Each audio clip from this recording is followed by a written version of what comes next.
Good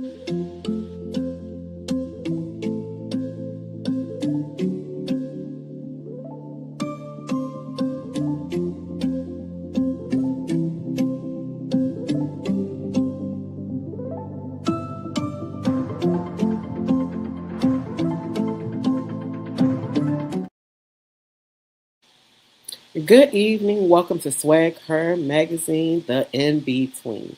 I'm your host, Lachey The Face. Tonight's conversation is just me. No guest, no buffer, no passing the mic. And if I'm being honest, that feels a little different because when it's just you, there's nowhere to hide, no one to lean on, no one to shift the conversation to when it gets unreal or too real. So tonight, we just gonna go there though. I want you to go along on this ride with me. This is going to be a deep conversation. It's going to leave you thinking and sitting in some things. I'm hoping. I'm hoping that plenty of people can relate to this. So tonight we're going there, okay? I want to ask you a question, and I don't want you to answer this question quickly. I want you to actually sit with it. Who are you when you are not needed?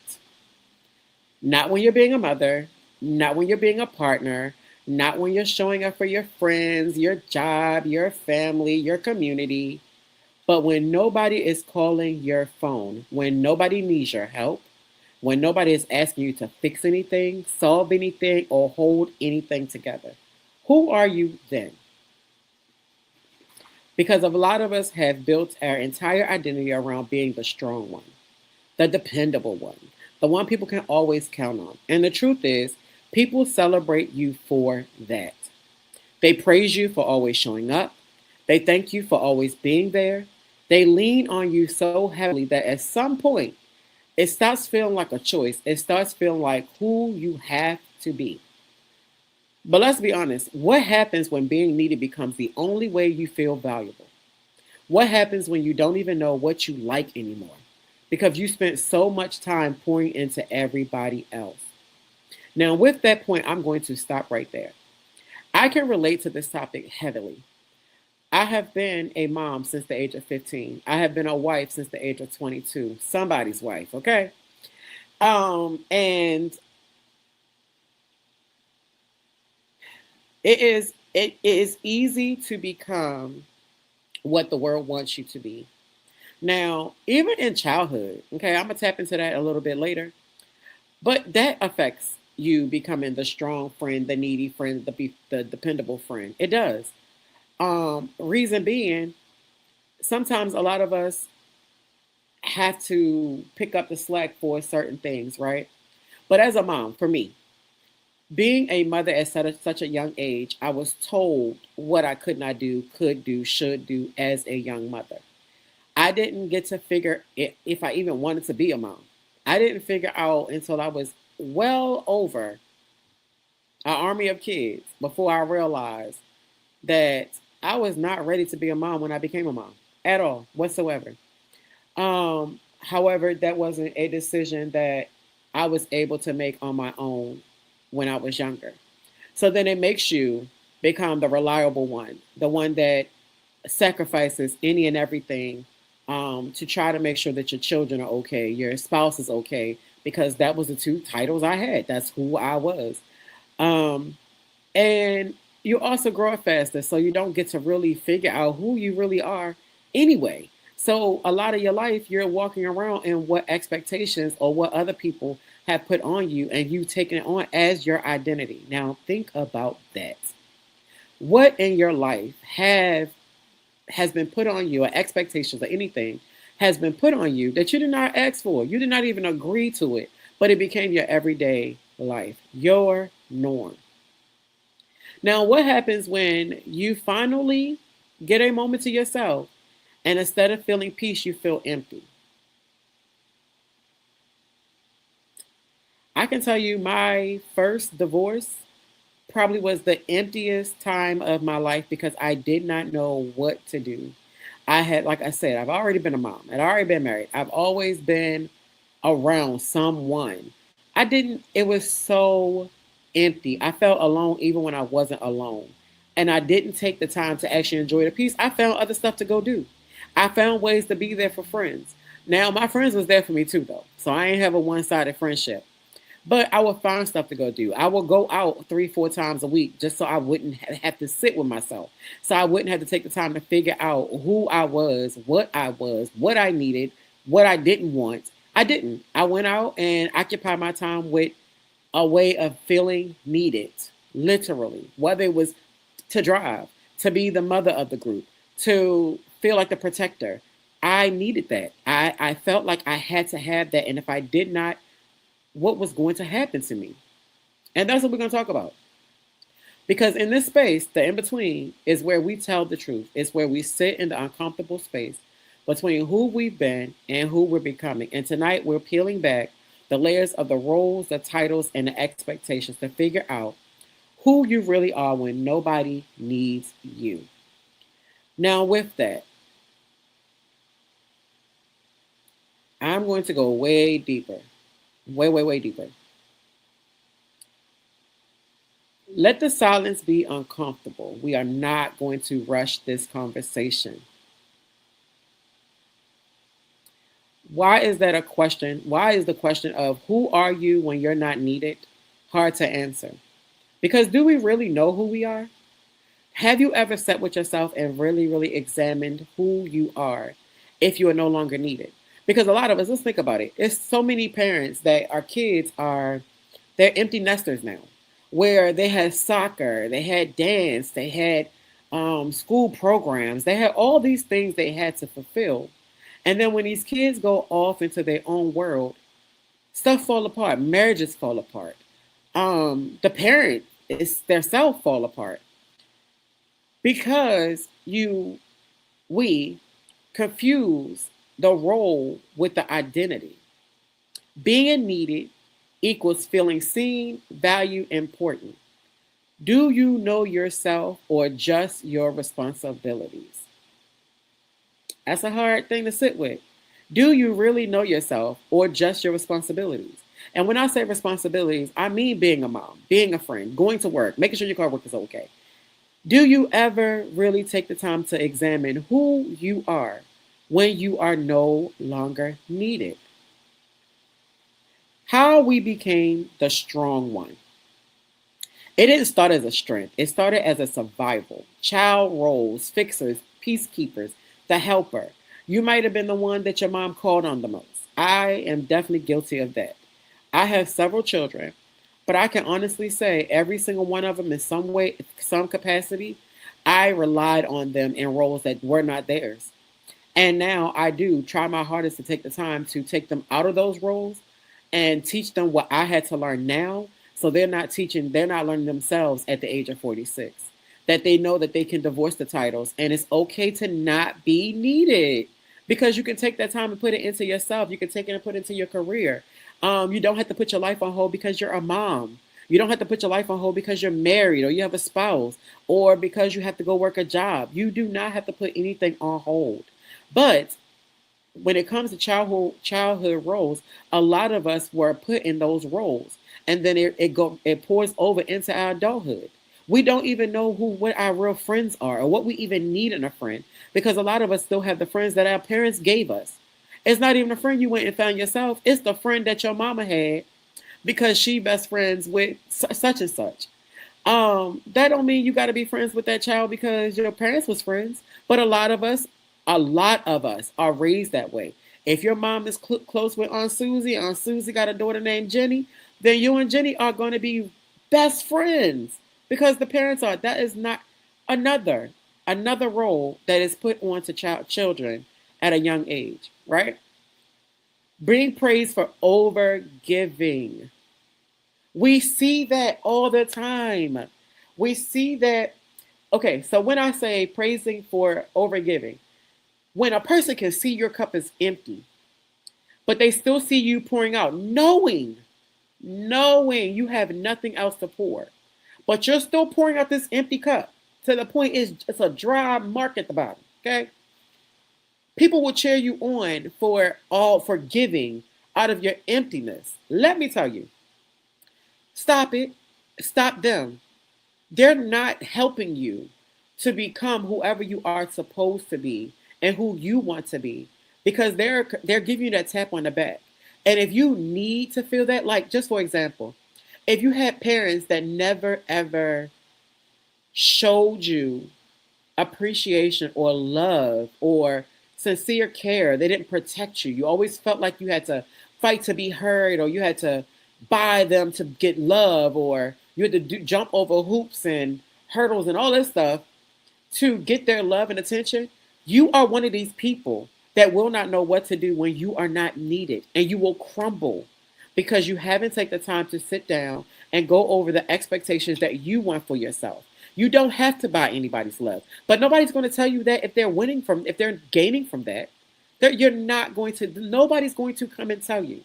Today, for example, my wife called me. I could tell something was wrong. I can tell her face she was overwhelmed. I could tell that she was stressed out. I needed something from her. However, because I am tapping into who I am when I'm not needed and being okay with it, I'm tapping into not asking her for things when I can see her cup is empty, unless it is a dire emergency. I didn't. We talked about it afterwards. After, and what the problem that I had was already solved. So I'm bringing her the problem, but I'm telling her what my solution was, so she doesn't even have to take that on and fix it. You have to have people in your life that see that, not the ones that see you being empty and then still ask you and then go right about it because you gave them your very, very last. We don't give last no more. No is a complete sentence. Okay? Keep that. Mark that. They'll say things like "you're so strong" becomes a label you feel forced to live up to. You don't have to be the strong person all the time. I had a friend that I called one time because she is the strong friend.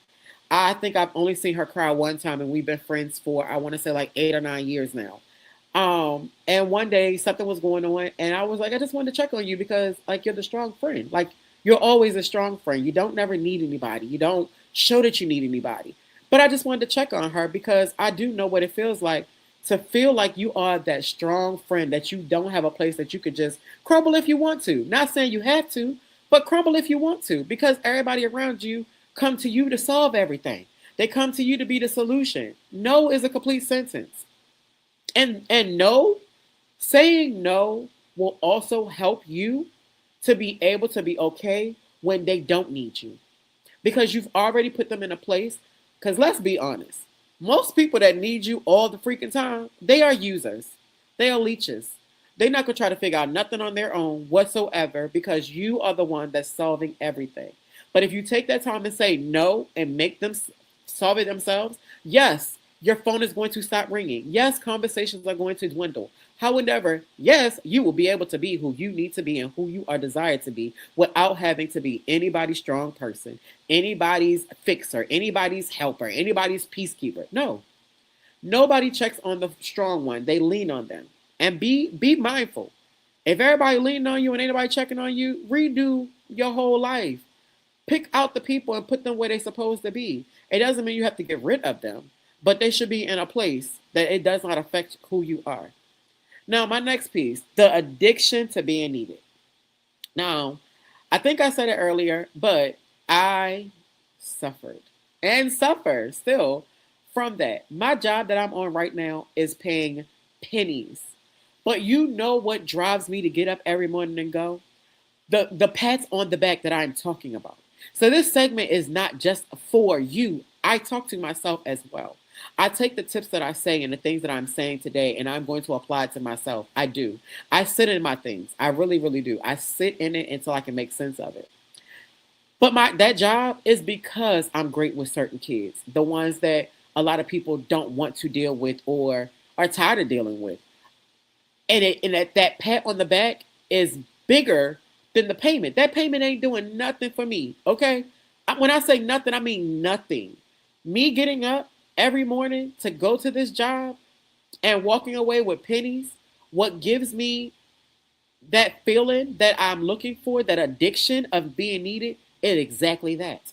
It is exactly that. That is crazy. It is exactly that. It is being needed, and it can feel like love. Now, I'm not taking mine as feeling like love. That ain't it. It's just an appreciation that I really um, yearn for.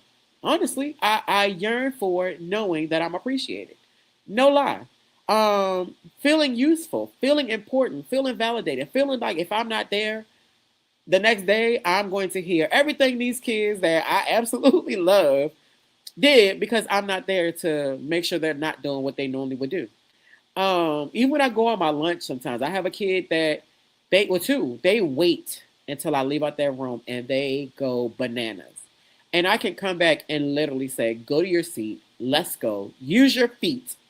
And I get a total different response than the teachers they've had for probably the last year, 2 years, right? And for me, it feels great because I feel like what I've learned being a mom at a young age is something I'm able to put into this classroom. But it is 100% addiction because this job does not take care of anything. I probably am paying out more and gas and lunch to even get to work. Okay, let's be honest. Now that's something I have to sit with, right? But the school year almost over. You don't have to face yourself if you're always pouring into others. Um, are you helping or are you avoiding yourself? Now I can tell you, not with this whole school thing because I know this is something I have to fix. But again, the school year is almost over.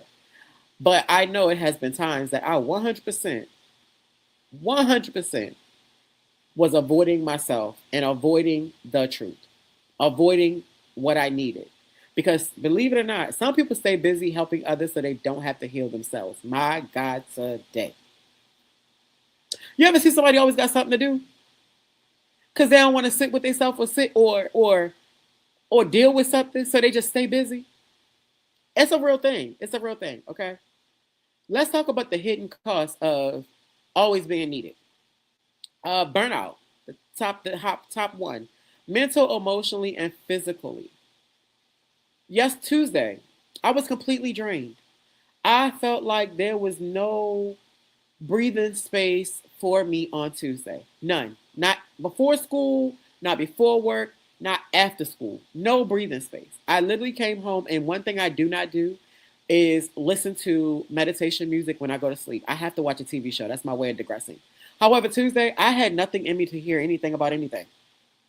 All I wanted to hear was some music that was very calm and that could definitely help me sleep peacefully. I didn't want to see no ratchet TV. I didn't want to see no doctor shows. I didn't want to see nothing that I normally get pleasure out of because I was just that mentally and emotionally and physically burnt out.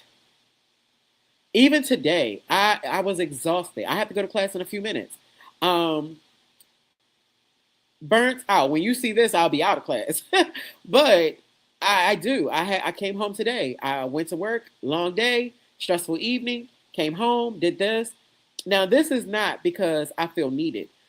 This segment, me being on podcast, that is a part of my dream. So I make time for this because that's something I have to do for me so that the burnouts in other areas, this makes it worth it. Even with you get quiet resentment, even if you love your people, you will start to resent them if you are always the needed friend, if you are always the needed person. Because eventually, and especially when you deal with yourself. Now, if you're not dealing with yourself, it's a high. It's a high to know that these people have to call on you to get things done. It is. It's a high. But when they stop, you then you have to deal with yourself. It's a lot to sit with, but you will get the quiet resentment, and it probably won't come for some people until the phone stop ringing. Because then you're looking at it as, oh, now they don't need me no more. They never needed you. You made yourself. You put yourself in that place where you made them need you. You showed them that they could call on you for any and everything and don't even have to do nothing. It is nothing you can't find out yourself, right? With Chat GPT and all the other things. Sometimes you might have to phone a friend, but you can find trainings, you can find class, you can find mentors, you can find homes, you can find funding. It's so many things that you can find on your own, but it is so much easier to call somebody else. And if that person has an addiction or feeling needed, baby, you have now hit the jackpot. And unfortunately, they have not. Unfortunately, they will experience burnout. They will experience quiet resentment. They will have the feeling of unappreciated, but still showing up. Now, don't that sound crazy? Loss of identity. You don't know what you like, need, or want. Now, when was the last time you chose you without guilt? Do you even know what rest feels like? Now, for me, Tuesday, I chose me. I chose me. I told my wife what I needed her to do for our daughter, and however, her work went over. Did I sit in class and wonder if my daughter was in bed at the right time? No. Did I wonder what I'm going to come home to if she's still wide awake and she was asleep when I went to school. So that easily could have turned into an all night of her not wanting to go to sleep, which means I'm not going to go to sleep. Did I care? No, because I chose me that day. I chose to go take this time out and be 100% dedicated to my class and what I was learning. Do you do that? Do you take the time to choose you without feeling any guilt because you chose you? Now, I'm not talking about the people that always choose them. They get everything they need done for themselves and don't even lend a hand out for somebody else to do something for themselves. I ain't talking about them. I'm talking about the ones that pour themselves out to everybody and will literally put themselves on the back burner to make sure somebody else's need is fulfilled. I raise my hand because I'm definitely that person. I'm definitely that person. I have said before, I don't know how my wife finds enough time in the day, but she does. Where I can't find time in between being a mom, going to work now, out of the house, trying to do real estate, trying to do travel, like trying to learn real estate. I don't have the time at all. No way, shape, or form. Because somewhere in there, I'm gonna have to put somebody first. Tuesday, I did not. I put me first. Do I know what rest is? I do. I know what rest is. Do you know what rest is? Rest for me, it doesn't even have to be sleep. I take a day. I don't care if it's Sunday. I don't care if it's Sunday after taking my daughter to practice, because that is every Saturday. I don't care what it is between Saturday and Sunday. I will sit in my room and do absolutely nothing on one of those days. And I do not care who likes it or not, because that is my way of being able to get what I need to get through another week of hopping through hoops and jumping over hurdles and still trying to find the time for myself. I actually had to, back to the question of, do you choose you without guilt? I literally had to sit up the other night at 2 o'clock in the morning to do a schedule for myself so that I can make sure I'm taking time for myself. Because if you ask me who am I need to be able to tell you who I am. And I don't want it to be a mom and a wife. I divorced those titles. I have the position, but I divorced those titles because it looks different for me now. But I had to make a schedule so that I can make sure I am getting my stuff done, and I still have time for the two minor kids that are in my home, because they can't suffer because I'm trying to build a dream. They didn't ask to be here, so I need to make sure that they have some undivided attention, time, something, even if it's just cuddling, which is what that 6-year-old of mine loves to do. The moment it hits you, when the phones stop ringing, when people don't need you as much, when life slows down, that is when the emptiness shows up, the confusion shows up, sometimes even sadness or anxiety shows up. The truth is, you thought you wanted peace, but peace feels unfamiliar. Now, reintroducing yourself to you. I want you to, if you find yourself in this place where you are always needed to the point where you don't know who you are, what you like, what you don't like, what you want to do, what you don't want to do, I am challenging you to start small. Well, what do you like as far as music, food, silence, hobbies? Sit alone without distractions. Stop over explaining your no. No is a complete sentence, it does not need an explanation. Create boundaries without guilt. If anybody makes you feel guilty because you have changed and you're now protecting yourself and putting yourself first, get rid of them. Plain and simple. Plain and freaking simple. They only care about what you can give them. They don't When your boundaries come up and you got to give yourself the time and the effort and they have a problem with it, get rid of them. They're showing you who they are, and believe it. Okay? You are allowed to exist without performing for people. And I'm going to say that again. And I want you to keep this in your mind if you are one of the people that fit in anything I said today. You are allowed to exist without performing for people. Your value is not in what you do for others. You don't have to earn rest. You don't have to prove your worth through sacrifice. I want you to take the time and flip the narrative. I want you to go from I'm valuable because I help. I want you to make that I am valuable because I exist. I am valuable because I exist.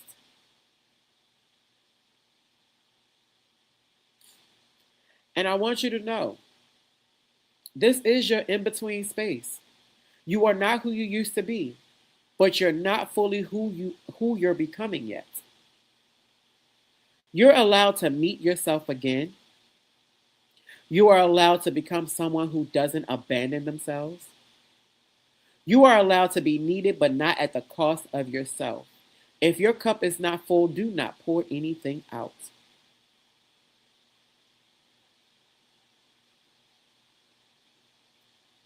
And my final note for this evening, and I hope you enjoy this segment. Don't try to perform. Pause, reflect, let it breathe.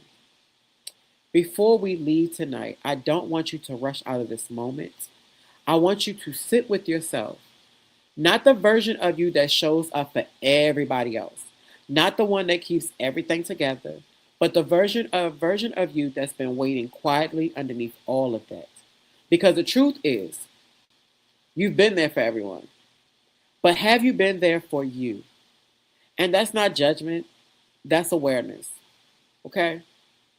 You deserve to know yourself beyond your responsibilities. You deserve to rest without guilt. You deserve to exist without constantly proving your worth. So tonight, don't fix anything. Don't figure it all out. Just start with this. Get to know you again. Because who you are when nobody needs you is still worthy, still valuable, still enough. And that version of you deserves to be chosen too. This is the in between. And I want you to remember you don't have to be needed to be worthy. Stop proving your worth, start living in it. The version of you that doesn't perform is the real you. You're not just who they call, you're who you choose. Being everything to everyone should never cost you yourself. Not ever. Now, with all of that, I thank you for joining me on The In Between, presented by Swag Her Magazine. I want you to tune in next Thursday. It may just be me again, but if it is, we're going to go into really divorcing titles but holding the position. It is important that it's something that I recently went through for the last past year, and I'm still working on it, as you can see. It's still discoveries that I'm still discovering about myself. And I'm very transparent. I'm not going to come on here and be something that I'm not. I'm going to tell you when something downloads while I'm talking, just like the job thing did. I am here. This platform is here. The in between was created because I wanted a space where people can be. We can talk about everything, everything. Whether you already become and you can help someone else get there, or you're trying to become, or you have things that you don't know how to get past and you just want to talk it through. That is what the in between is. It is a safe space to become whoever, whatever you are. I love you, and I am begging you to love yourself. Have a good night.